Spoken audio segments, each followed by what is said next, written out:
கண்களை மூடி ஜெபிப்போம்.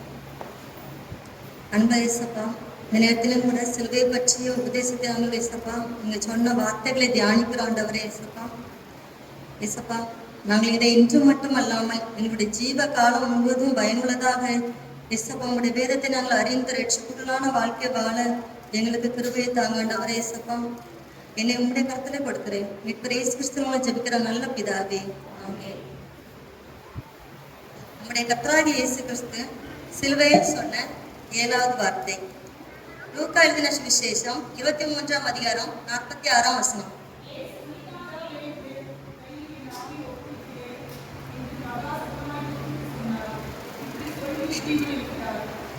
பிதாவே, உம்முடைய கைகளில் என் ஆவியை ஒப்புவிக்கிறேன்.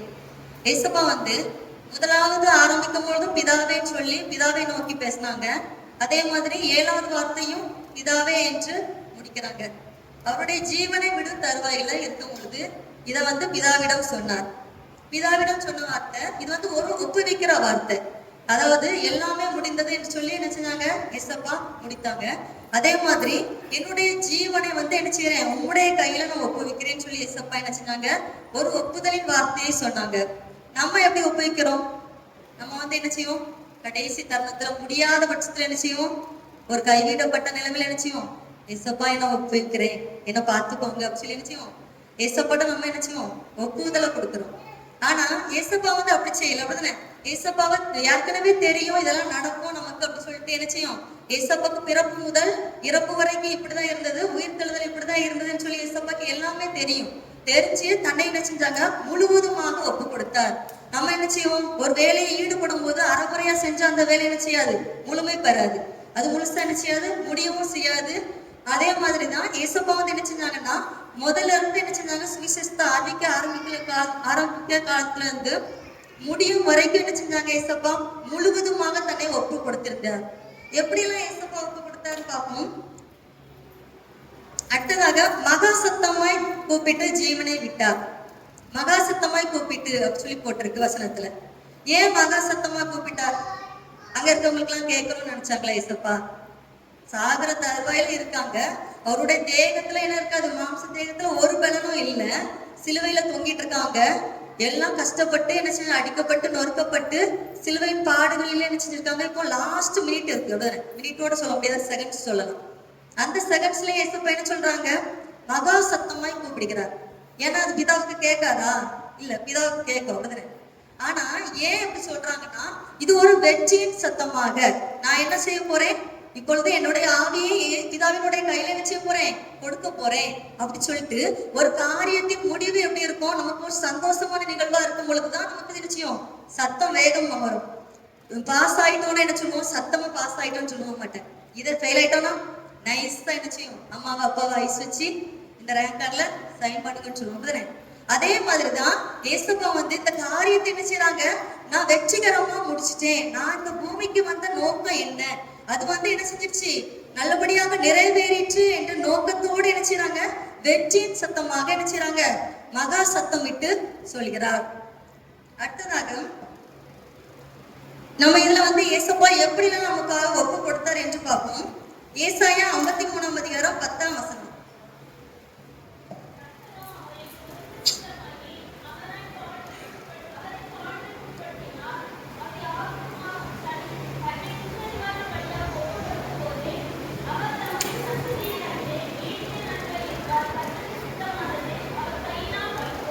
முதலாவதாக கர்த்தர் எப்படி ஒப்பு கொடுக்கிறாங்கன்னா, ஏசப்பா குற்ற நிவாரண பலியாக தன்னை ஒப்பு கொடுத்தார்.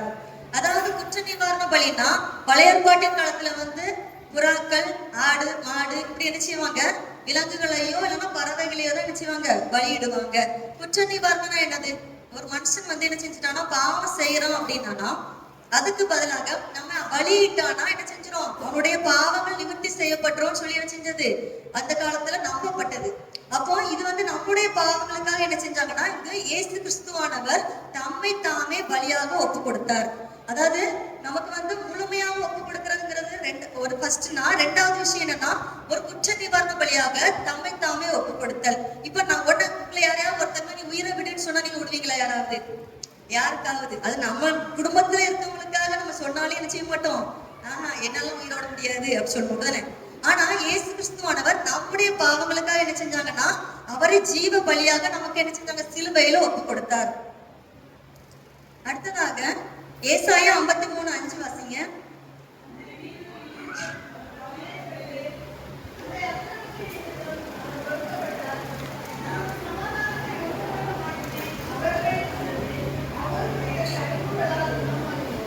எதற்காக ஒப்பு கொடுத்தார்னா நம்முடைய பாவங்களுக்காகவும் நம்முடைய மீறுதல்கள்னாலதான் என்ன செஞ்சாங்க ஏசப்பா, நம்மளுடைய அக்கிரமங்களுக்காக தான் என்ன செஞ்சாங்க ஒப்பு கொடுத்தார். அவர் நமக்காக தான் என்ன செஞ்சார், ஒப்பு கொடுத்தார். இதை நம்ம என்ன செய்யணும், அந்த ஒரு நாள் மட்டும் யோசிச்சு என்ன செஞ்சிடும், விட்டுட்டு போயிடும் தானே. ஆனா ஏசு கிறிஸ்துவானவர் நமக்கு என்ன செய்யறாங்க, ஒவ்வொரு நாளும் நமக்கு என்ன செய்யறாங்க, இதை உணர்த்தி கொண்டே இருக்கிறார். அடுத்ததாக ஏசாயா 53:4 வாசிங்க.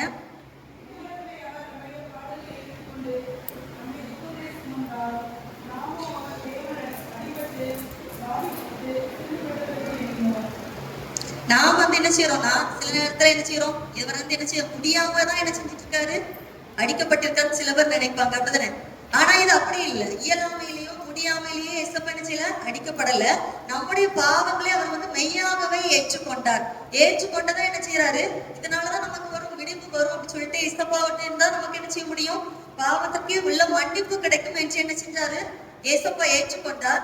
லூக்கா 23:48 பார்ப்போம்னா அதுல இருக்கிற ஜனங்கள் என்ன செஞ்சாங்கன்னா ஏசப்பா சிலுவையில் அறையப்பட்டதை பார்த்த உடனே அவங்க பாட்டுக்கு என்ன செஞ்சாங்க, ஐயோ என்ன செய்யுது, இந்த மனுஷன் என்ன செய்யறான், அடிப்பட்டாரு, நொறுக்கப்பட்டாரு, பாவம் சொல்லி மார்பில் அடித்துக்கொண்டு என்ன செஞ்சாங்க, அழுதுட்டு திரும்பி போயிட்டாங்க. ஆனா ஏசப்பா நம்ம பாவம் சொல்லி இறக்கப்படுறதுக்காக என்ன செய்யல, அடிக்கப்படல. ஏசப்பா மெய்யாமே நம்முடைய பாடுகளை ஏற்றுதான் என்ன செஞ்சாங்க, அடிக்கப்பட்டாங்க. நமக்கு பாவத்திற்குள்ளான உணர்வுகள் வருமே தவிர ஏசப்பா பாவம் ஐயோ அவங்க என்னது இறக்கத்துப்பட்டு என்ன செய்யல, நமக்காக அவர் ரத்தம் சிந்தல.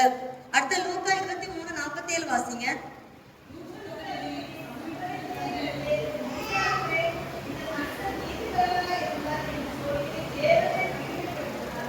இந்த நூற்றுக்கு அதிபதி என்னன்னா ஏற்கனவே அவனுக்கு எல்லாமே என்ன நிகழ்ந்தது எல்லாமே அவனுக்கு தெரியும்.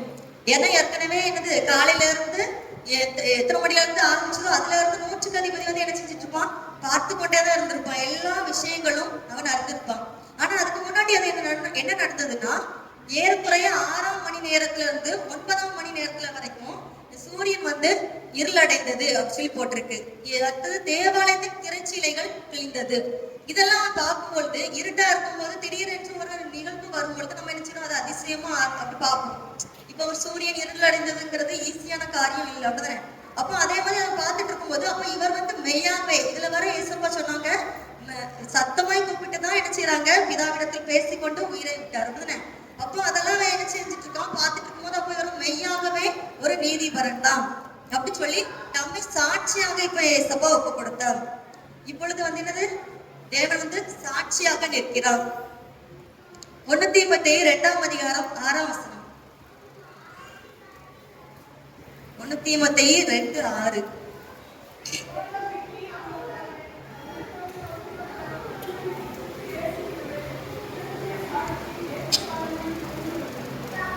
எல்லாரையும் மீட்கும் பொருளாக. இப்பொழுது என்னது, யார்கிட்டதான் நம்மளுடைய சாவி இருக்கு, ஏசப்பட்டதான் இருக்கு. எல்லாரையும் மீட்கும் பொருளாக அவர் என்ன செய்யறாரு, சாட்சியாக தான் இந்த நிகழ்வு நடக்குது, அப்படிதானே. நமக்கு இது நடந்தது சாதாரண விஷயம் இல்ல. ஏசப்பா என்ன செஞ்சாங்க, மீட்கும் பொருளாக தன்னை ஒப்படைத்ததனால் நிகழ்த்தப்பட்டது. 1 யோவான் 2:2 வாசிங்க. 1 யோவான் 2:2.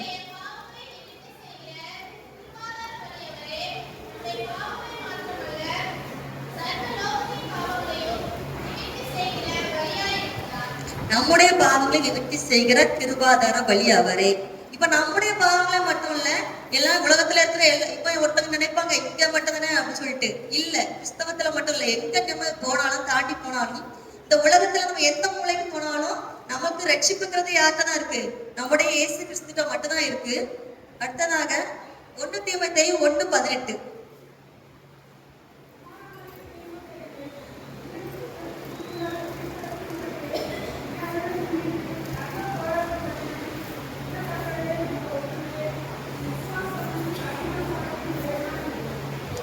இதுல என்ன சொல்லியிருக்காங்கன்னா, நம்ம இவ்வளவு நாள் நம்ம எப்படி இருந்தோமோ தெரியாது. ஆனா இனிமேல் என்ன செய்யணும், நம்மளும் சாட்சியாக இருக்கணும். அதற்கு நமக்கு போராட்டம் கண்டிப்பா நிச்சயமா உண்டு, அப்படிதானே? உலகத்துல போராட்டம் உண்டு. ஆனா நம்ம அதை என்ன செய்யணும், ஒரு விசுவாசத்தோட ஒரு நல்ல மனசாட்சியோட என்ன செய்யணும், உலகத்தை ஜெயிக்க வேண்டும். மனசாட்சி இருக்கணும்னா தான் அப்பதான் என்ன செய்வோம், ஒரு பாவத்திற்கு விலகி ஓடும், அப்படிதானே? இல்லைன்னா நம்ம என்ன செய்யலாம், எதனாலும் செஞ்சுக்கலாம், ஏசப்பட்டு போய் மன்னிப்பு கேட்டுக்கலாம்னு நினைப்போம். ஆனா இது அப்படி இல்ல, நம்ம விசுவாசத்தோடும் நல்ல மனசாட்சியோடும் போராட வேண்டும். அடுத்ததாக பிலிப்பியர் 2:8, பிலிப்பியர் 2:8.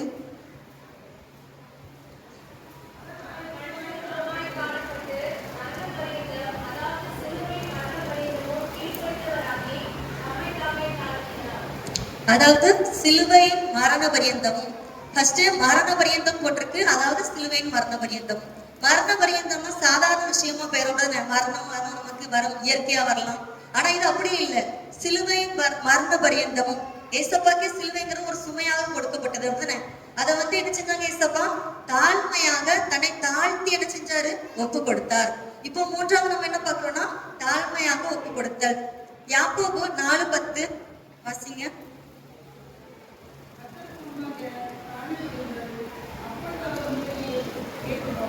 கர்த்தருக்கு முன்பாக தாழ்மைப்படுங்கள். நாம எப்படி இருக்கணும், ஏசப்பா சிலுவையின் மரண பரியந்த வரைக்கும் தன்னை தாழ்த்தினார், அப்படிதானே? நாம அடுத்து எப்படி இருக்கணும், நம்மளும் என்ன செய்யணும், தாழ்மைப்படணும். அது கர்த்தருக்கு முன்பாக தாழ்மைப்படணும். நமக்குள்ள கொஞ்சம் இருந்தாலும் என்ன செய்யணும், இது எவ்வளவு நேரம் தான் நாங்க தாழ்ந்து போகுது சொல்லி என்ன செய்யறோம், இப்பெல்லாம் ஒரு வார்த்தையை முடிச்சிடணும். ஆனா ஏசப்பா என்ன செஞ்சாங்க, சிலுவையின் மரண பரியந்த வரைக்கும் தன்னை தாழ்த்தி கொண்டேதான் இருந்தார். அடுத்தது யாக்கோபு 4:6 வாசிங்க.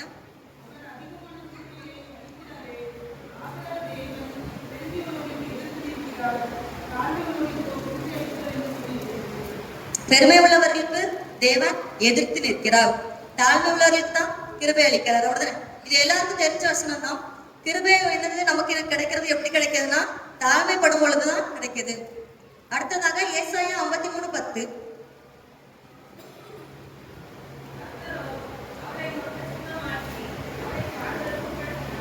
போதும். அவர் கட்டளை நினைச்சிடார் சித்தம் கொண்டு, அதாவது இது சித்தத்திற்கு ஒப்பு கொடுத்தல். நம்ம என்ன செய்யறோம், ஏதோ ஒண்ணு நடந்ததுன்னு எப்போதுமே கேள்விப்படாதபடி கர்த்தருடைய சித்தம் என்னதுன்னு என்ன செய்யணும், ஒப்பு கொடுக்கணும். இப்ப கர்த்தர் என்ன செய்யறது, சிலுவையில அறையப்பட வேண்டியது என்னது, கர்த்தருக்கு பிதாவுடைய சித்தமா இருந்தது. அதனால அதை நிறைவேற்ற அவரும் ஒப்பு கொடுத்தார். எபேசியர் 5:17 வாசிங்க. எபேசியர் 5:17.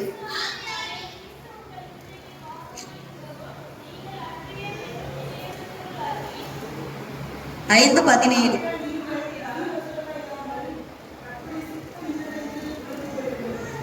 கர்த்தருடைய சித்தம் என்னதென்று அறிந்து கொள்ளுங்கள். நமக்கு ஃபர்ஸ்ட் சித்தம் என்னன்னு என்ன செய்யணும், அறிந்து கொள்ளணும். கர்த்தருடைய சித்தம் என்னதென்று எல்லாரும் தெரிஞ்சு வச்சிருக்கீங்களா? இதுதான் கர்த்தருடைய சித்தம் அப்படின்னு யாராவது தெரிஞ்சு வச்சிருக்கீங்களா? இல்ல, அப்படிதானே? ஃபர்ஸ்ட் நம்ம என்ன செய்யணும், ஒப்பு கொடுக்கணும். நம்ம ஃபர்ஸ்ட் அந்த சித்தத்தை அறிந்து கொள்ள கர்த்தரிடத்தில் நம்ம ஒப்பு கொடுத்தாதான் கர்த்தருடைய சித்தம் என்னதென்று நம்ம என்ன செய்வோம், அறிந்து கொள்வோம்.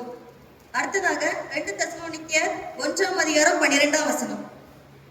2 தெசலோனிக்கேயர் 1:12.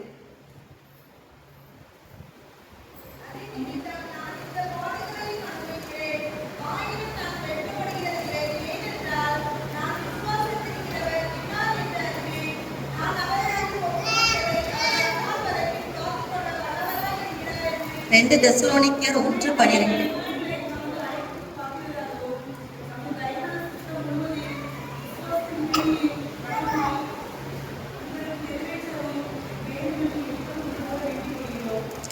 கர்த்தருடைய சித்தத்திற்கு நாம் என்ன செய்யணும், பாத்திரரா இழைக்கணும். ஃபர்ஸ்ட் நம்ம என்ன செய்யறோம், சித்தத்தை அறிந்து கொள்ளணும். அதுக்கப்புறம் தான் நம்ம என்ன செய்ய முடியும், முழுமையாக இயேசுவுக்கு நம்ம ஒப்பு கொடுக்க முடியும். அதாவது விசுவாசத்தின் கிரியைகளாய் நம்ம என்ன செய்யணும், அதை நடைமுறைப்படுத்த வேண்டும். கர்த்தருக்கு பாத்திரராய் நம்ம மாறின பிறகு கர்த்தருடைய சித்தத்திற்கு முழுமையாக நம்ம என்ன செய்வோம், ஒப்பு கொடுக்கப்பட்டுருவோம். அதுக்கப்புறம் நம்மளுடைய கிரியைகள் எப்படி வெளிப்படும், விசுவாசம் உள்ளதாய் வெளிப்படும். ரோமர் 12:2 வாசிங்க. ரோமர் 12.